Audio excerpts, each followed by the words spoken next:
कंकाल का रहस्य। चौरा गांव के खेतों में इन दिनों खुदाई का काम चल रहा था।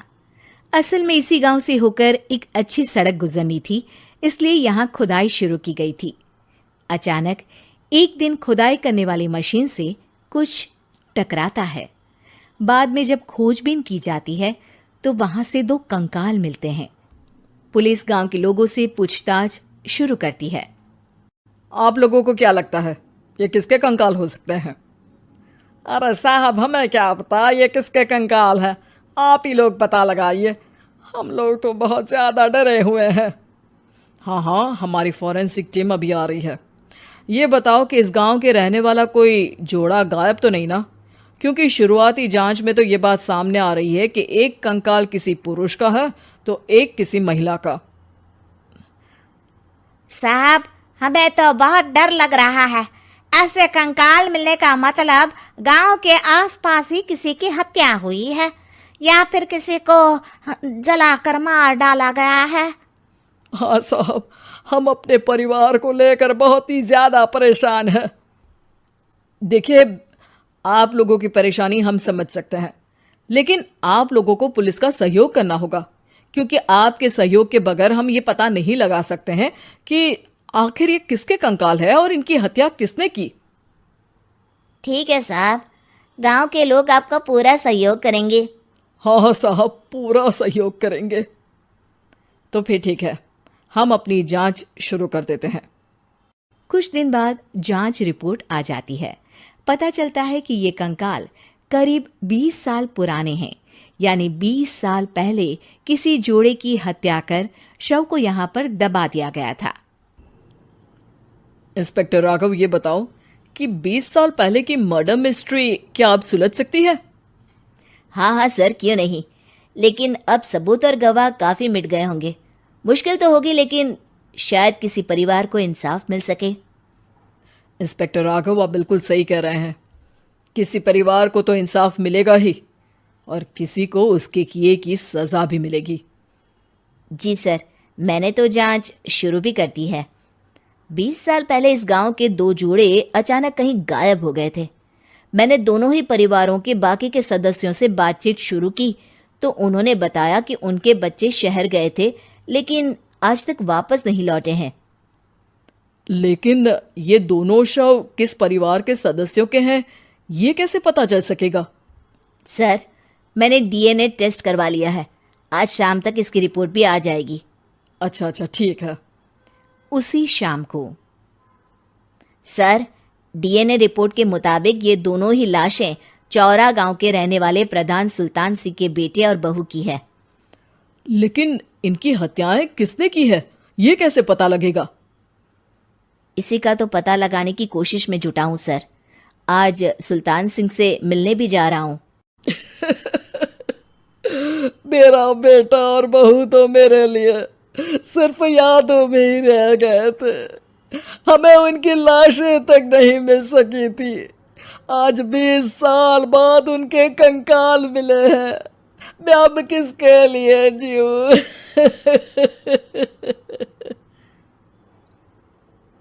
लेकिन सर, क्या आपकी किसी से कोई दुश्मनी थी? अपने बेटे बहू की हत्या के लिए आप किसे जिम्मेदार मान रहे हैं? अब मैं किसका नाम बोलूं? मेरी तो किसी से दुश्मनी नहीं थी, बस मेरे बेटे बहू को कोई वापस ला पाता।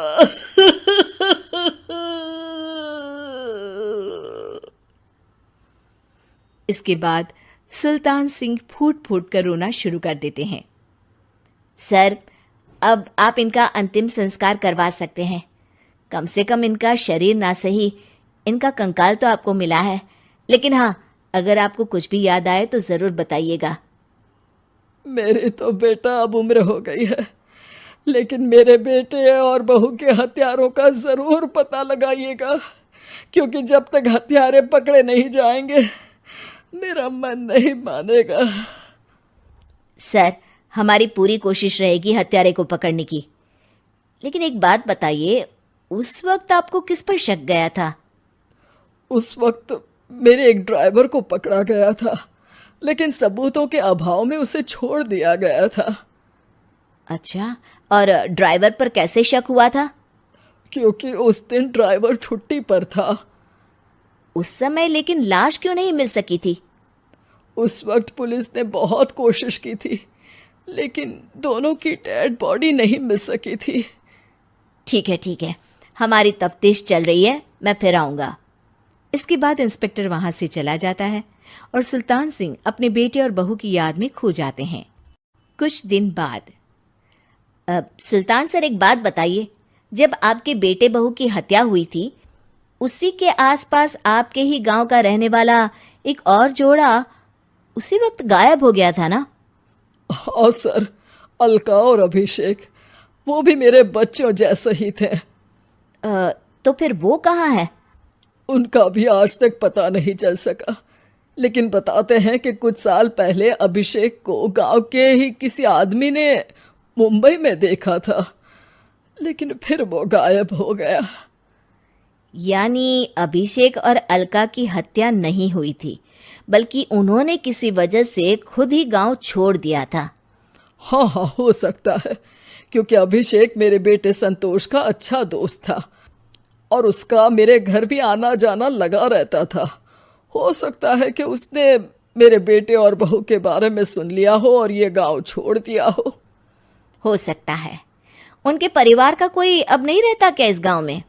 अब तो कोई नहीं रहता।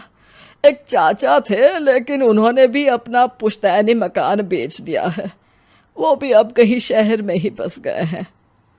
ओह, अभिषेक और अलका के बारे में भी पता लगाना होगा। हो सकता है कि वही इस हत्या के बारे में कुछ बता सके। हो तो सकता है, लेकिन वो बेचारे तो खुद ही वक्त के मारे थे, वो क्या बताएंगे। फिर भी सर, जब केस दोबारा खुला है तो जांच तो करनी ही पड़ेगी, और इस बार तो लाशें भी बरामद हुई है।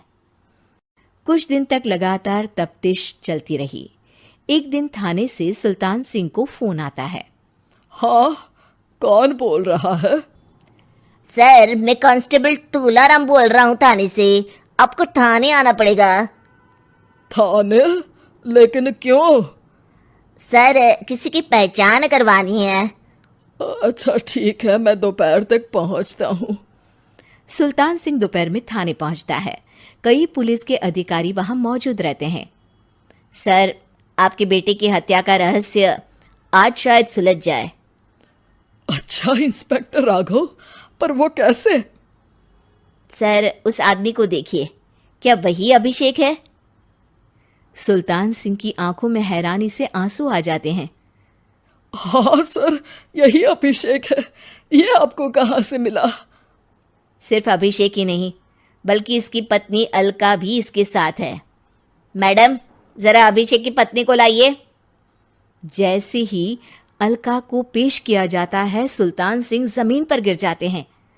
सुल्तान सर, क्या हुआ आपको? आप अलका को देखकर गिर क्यों गए? सुल्तान सिंह सर पकड़कर बैठ जाते हैं।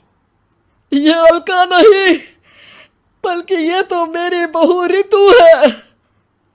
पूरा थाना एक दूसरे का मुंह देखने लगता है। क्या? इसके बाद हर किसी को दो कंकाल और हत्या का रहस्य समझ में आ गया।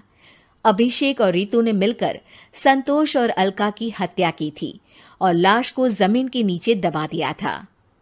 आज 20 साल बाद इस हत्या का रहस्य खुल सका था कि अवैध प्रेम संबंध में 2 मासूमों की जान गई थी।